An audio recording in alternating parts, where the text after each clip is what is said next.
General Milos then informs me that the dreadnoughts request the honor of defending the first wave attacks against the pass. I assented. Black capes whipping from the ocean wind, with black shields and helmets they stand.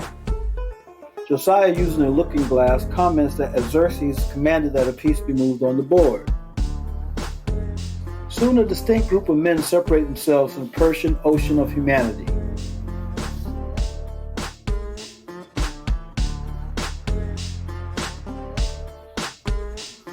Large, dark-skinned men that are streaked with white paint on their faces and bodies begin approaching the pass. Josiah informs me that these men are called Zulu. Sporting leather-covered shields and wooden spears, apparently they're being used as test bait.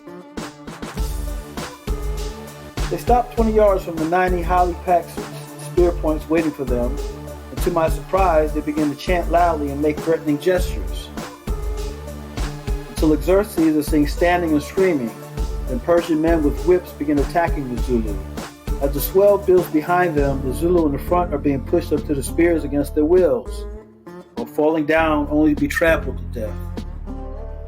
Some of the dark men charge at the Macedonian spear points to no avail, and after an hour of fighting, the mountain of dead Zulu is too high and slippery for any more men to attack.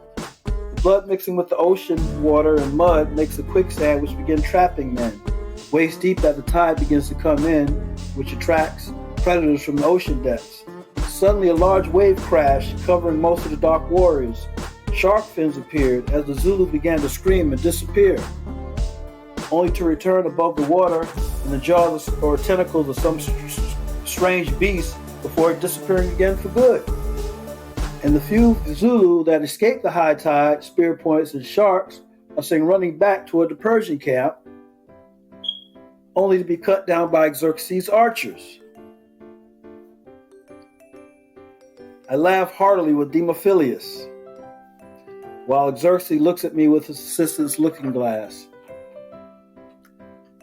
The high tide covered the whole battlefield, right up to the feet of the dreadnoughts who were still standing at the pass.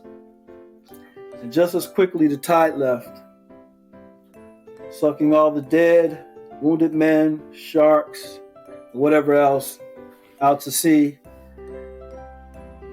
clearing the battlefield for Xerxes' next attack.